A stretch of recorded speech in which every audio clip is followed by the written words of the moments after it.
What is up, ladies, gentlemen, and NBs? You are now stepping foot into the ValentiVerse. I'm your host, CHRIS VALENTI, and this is the beginning of a new era. Thank you for joining us in this great adventure as we take a deep dive into the world around us, the world before us, and the world that we will leave behind. See, some of you may love me, some of you may hate me, but most of you won't know who the fuck I am. We're gonna change that. Now, let's get down to business, because we have got a really packed show for you today, folks. All right? We're talking about Trump's cabinet picks, or as I like to call them, the Injustice League. We're going to be talking about Germany's governmental collapse, a little deja vu. Talking about aliens living in the oceans, the drone invasion of New Jersey. I mean, fuck it, we're going to talk about Marvel rivals. So, go get yourself a real healthy snack and some alkaline water before RFK catches you eating those Doritos, and strap the fuck in.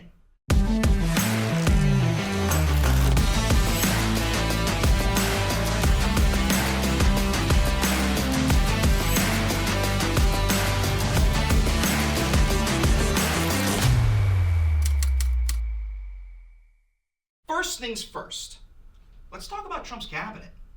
No, not the one where he keeps his copy of Mein Kampf. We're talking about his cabinet picks for the upcoming administration. See, a lot of shit has gone down since he won the election, which he did. For you Lebanon conspiracy theorists who are still looking for 20 million lost votes. Or did we drop that? Like the Democrats dropped bombs on Gaza. Oof! Listen, liberals, don't go storming the Capitol now. That's the only fucking thing that we have over MAGA right now, so please don't fuck that up for the rest of us, okay? Regardless, Trump, he got straight to business picking his cabinet, and it seems like he doesn't really give a shit about qualifications this time, but he is out for vengeance this time around, and he knows the game. The guy was a fucking president for 4 years, and his own party was actively unsupportive of him in the end. So now he's like, why don't I put my own loyalists in charge? So let's just go down the list for a sec, okay, and point out some of the problems with a few of these people. First, we had Matt Gaetz for Attorney General. Now, if you don't know who Matt Gaetz is, I'm very jealous of you.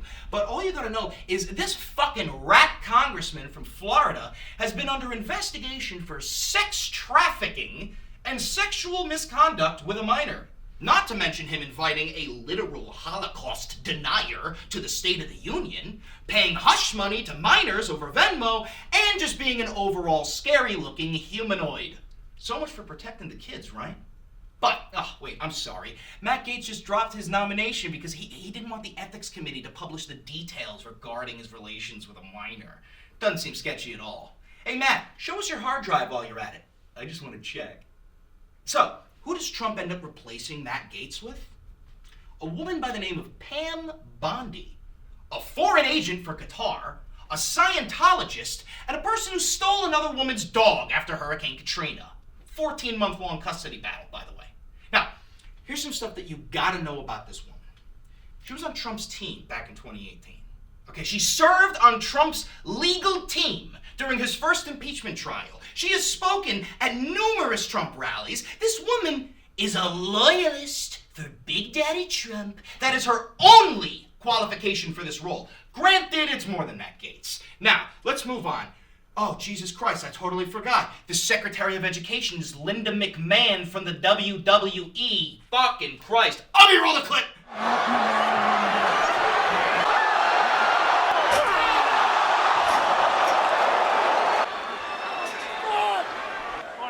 Choke slammer? I don't know. I mean, call me crazy, but I don't think this woman should be in charge of a school, let alone the entire American education system. But, yet again, she was picked because of her loyalty to Trump. I mean, she's Vince McMahon's wife, for fuck's sake. Trump is always at these goddamn fights. It's like he's obsessed with two things: Men in Tights and Phantom of the Opera. I don't blame him. Oh, let's also not forget about the new Doge department. The Department of Government Efficiency, spearheaded by Elon Musk. The guy who bid almost $50 billion on Twitter and then fought in court to not have to pay that much. who then notoriously destroyed the entire app, fired everyone who worked there, renamed it to X, and is now in charge of this porn-infested, violence-fueled safe haven, which is simply designed for Elon Musk to force us to read his thoughts while he takes his shit. Thanks, Elon. Oh, can't forget Vivek Ramaswamy. Come on, you know him, the guy who spent millions of dollars running for president just to get laughed out of the primary. I mean, that's real efficient, Vivek. Let's talk about another one of his picks. Robert fucking Kennedy Jr. as HHS secretary. The man with an actual fucking brain worm. The man who claims that there has never been a safe vaccine, ever. The man who chopped off a whale's head with a chainsaw, strapped it to his van, and then drove it home. The man who made a blood pact with Poseidon himself in exchange for the ability of echolocation. Prove me wrong, I dare you. Listen, I can't fucking understand these picks, man. It's unbelievable. And then we got fucking Pete Hegseth as the Secretary of Defense, which is, guys, the Secretary of Defense is such a vital part of the U.S. government that I don't even think I can properly explain it to you. Luckily, we do have a history expert to defer to on these sort of situations. So let's bring him out. Professor Valenti, you want to cover this? Sure thing, Chris. Hi, how are you? Professor Valenti here to give you a quick rundown on what the Secretary of Defense is.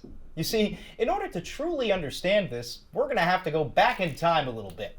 You see, before 1947, there was no real organization within the U.S. military. Now, I say that because during World War II, we had our three branches of the military: the Army, the Navy, and the Marines. Right? Well, the Marine Corps, to be precise. Now, these three branches had their own chain of command, or their own leadership structure. The Army had their own Secretary of War. The Navy had their own Secretary of the Navy. A little on the nose, huh? Not to mention the newly formed Air Force, because there was no overarching position intended to oversee the entirety of the military. Things got messy when it came to communication regarding national security. You see, after World War II ended, our nation felt the need for some sort of unification between these three branches. And that's when the JCS was born, or the Joint Chiefs of Staff. See, this was intended to be a military advisory board to the president, sort of like a group of military experts intended to give the president advice. But there was still no unified leadership. All those different JCSs would give differing opinions and pieces of advice. Now that's inefficient in the eyes of a president. But everything changes in 1947. We get the National Security Act of 1947, created the DoD, or the Department of Defense. Now, this combined those two departments from earlier, the Navy and the Army. And at the head of this Department of Defense would be the Secretary of Defense. These fucking sixth graders above me keep running around. Sorry about that. See, you understand how everything's getting together now? Well, of course you do. You're a smart kid. Not like those sixth graders. See, this Secretary of Defense would then be responsible for overseeing the entire U.S. military and all its branches. Now, does this make things more efficient? Sure. But it also gives the power of the strongest military in human history to an unelected official. I sure as hell don't get a say in who the SecDef is, and neither do you. Now, it's important to understand that times have changed since 1947, and the position changed with the time. During the Cold War, the SecDef was focused on military readiness in case of nuclear war. After the Cold War, a lot of focus was put on building up NATO and developing good relationships with our allies. After 9/11 and moving into the modern era, the SecDef has had to worry about cybersecurity, space warfare, and the rise of autonomous targeting systems. Listen, all you gotta know is this, guys. The Secretary of Defense is in charge of the Department of Defense. And the Department of Defense is focused on national security, our military's readiness, strategy in terms of geopolitics, and our nation's policies regarding self-defense. Let's just hope that President Trump picked somebody good for the job. Back to you, Chris. He chose a fucking Fox News host with a white supremacist tattoo. Chat, we may be cooked. We genuinely may be cooked. But enough of this. We gotta move on to something lighter. All right, like Germany's governmental collapse. Shall we? That seems like a little bit of a lighter note. So, guys, before we start shitting on Germany, I want to clarify just a few things, okay? The Germany that we know is a fucking millennial. It's like 35 years old at best. And I know that you know a 35-year-old, and they are collapsing as well, okay? So give them the benefit of the doubt. Now, I know what you're going to say. But Chris, Germany is in fact not 35 years old. Yeah, I know, fucker. Let me explain. See, Germany, it didn't unify until 1871, right? Before that, there's just various Germanic peoples living in the area that we now know as Germany. But when Germany united, they were more than a century behind their neighbors, like France and Spain and the UK. So when World War I rolls around, they take it as an opportunity to expand their empire. Problem is, they got fucking shellacked. Ha! So, when the war ends, okay, all of this blame is put on Germany in the Treaty of Versailles. That's the treaty that ended World War I, okay? And it leads to a heightened state of desperation. Germany's fucked. They lose access to their navy, the Rhinelands, the coal mines, all that good stuff, right? And then the Great Depression hits America. And note, this is important, this is all during the Lend-Lease Act. We are literally sending billions of dollars to Germany, and once that depression hits, we get inflation, they get hyperinflation. Wait, take a look at this. See that? That's fucking real. 1 billion German marks for a loaf of bread. So Germany's fucked, desperate, willing to blame anybody, and that's when we start to see the rise of fascism, which leads to World War II. And we all know how that one ended for the Germans. But this is where it gets important. What happened after Germany lost World War II? They're split in half. East and West Germany, East and West Berlin, the Berlin Wall, half to the Soviets, half to the Allies. That fucking wall didn't come down until 1989. And then the Germany that we know begins to form. So, yes, Germany is like a 35-year-old millennial having a midlife crisis. I'm right again. That we have possession of bodies? Yes, yes. We have is it multiple types of creatures or? Sir, I couldn't answer that. I can tell you anecdotally that it was discussed quite a bit when I was at the Pentagon. The problem is the supposed collection of these biological samples occurred before my time, in fact, before I was even born.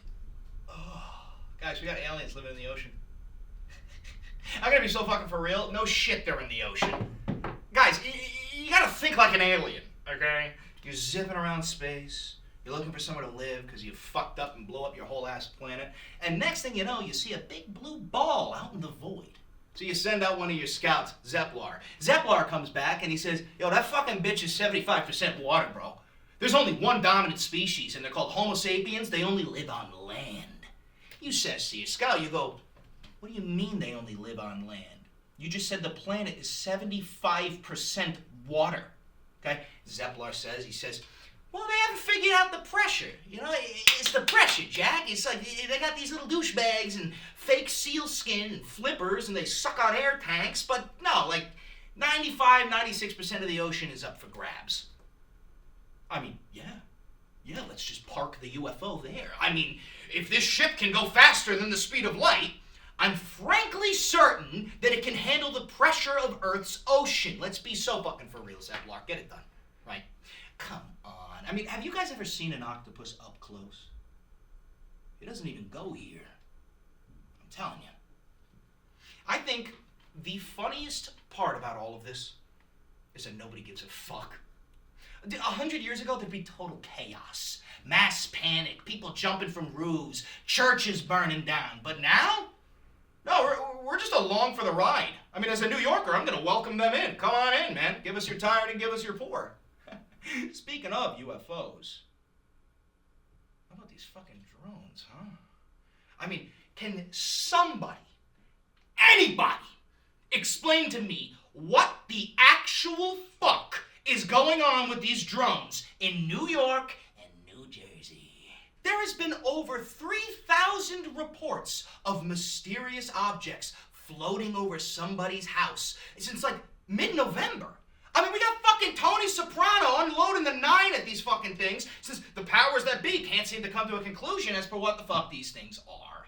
Okay, in the past week alone, I've heard the Jersey state government claim that there is an Iranian mothership off the East Coast launching these things. Bullshit. Okay? Then I heard that these are gamma detection drones that are looking for a dirty bomb in New Jersey. And let me just say this. I know Jersey. The only dirty bomb in Jersey is what Joey Diaz leaves behind in the Chili's bathroom after too many jalapeno poppers. Okay? Now, get this. Get this.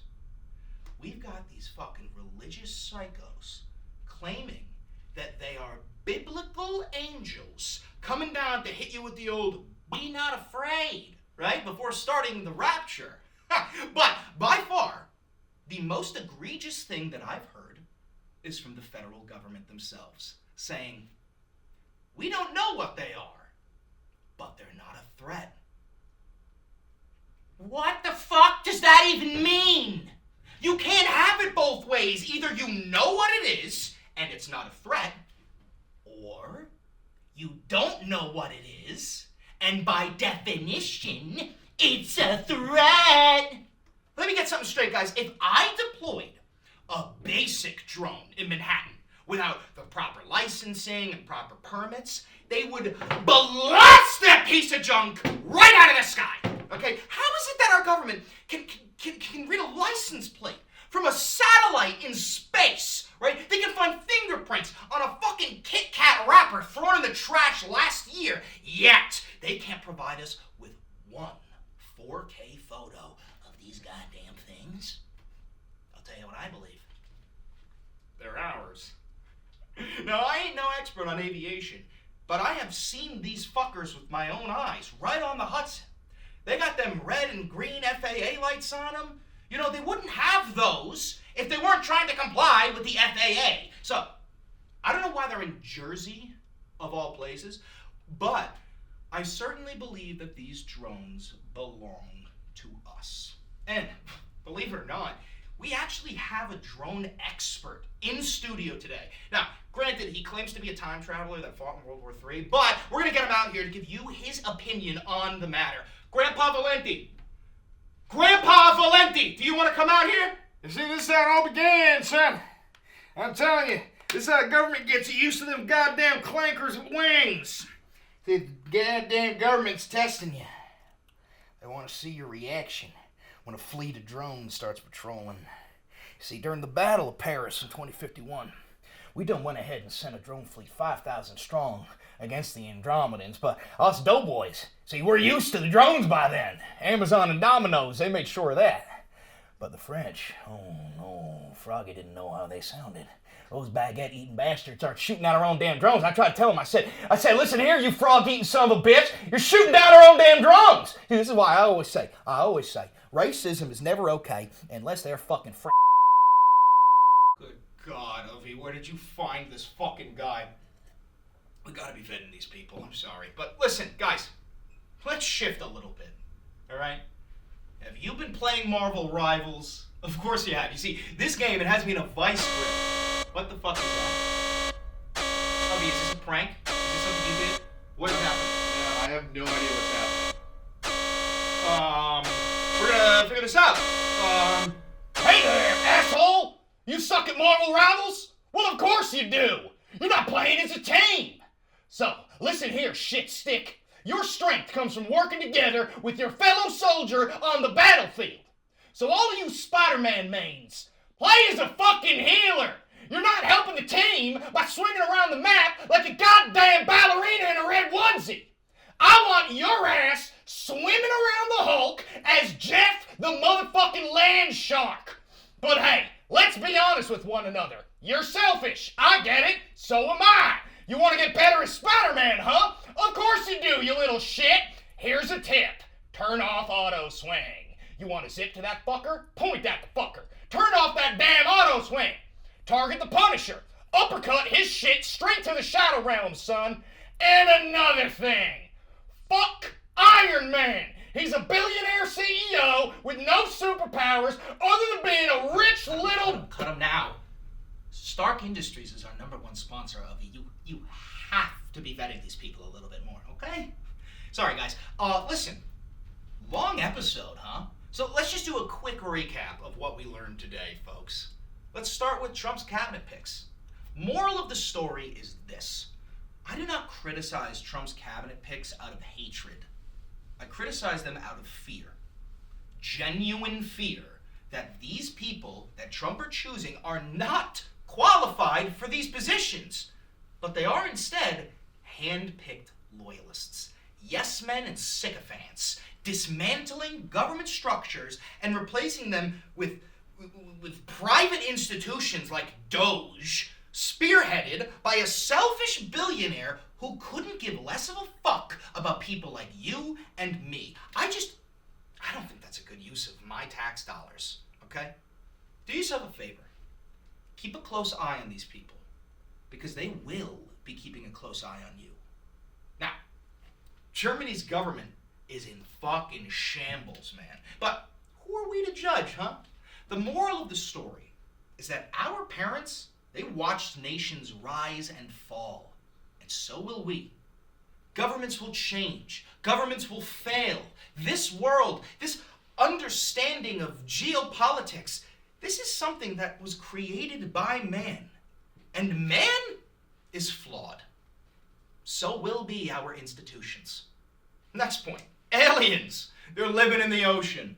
And our government has had their bodies and ships for nearly a century. Now, this didn't come as a surprise to me and many others, but there is a moral to the story. The moral of the story is we, as citizens, we, as the powerless, are seen as unworthy in the eyes of our leaders. Unworthy to know. Unworthy to be privy to the very answers of who and what we are. They don't think we can handle the truth. Fuck that and fuck them. Now, the drone invasion of New Jersey. The moral of the story is this. The government is gaslighting us. You know that old quote from George Orwell's 1984? Do not believe what you're seeing with your own eyes. That's their goddamn strategy right now. So, listen, Jersey, my boy. Tap into your inner Kylo Ren and blast that fucker out of the sky. I'm not endorsing that. That's a joke. All right, now, listen, last thing, guys. It is chess day, okay? So I'm going to go to the gym, and so are you, okay? Stay golden. Valenti, signing off.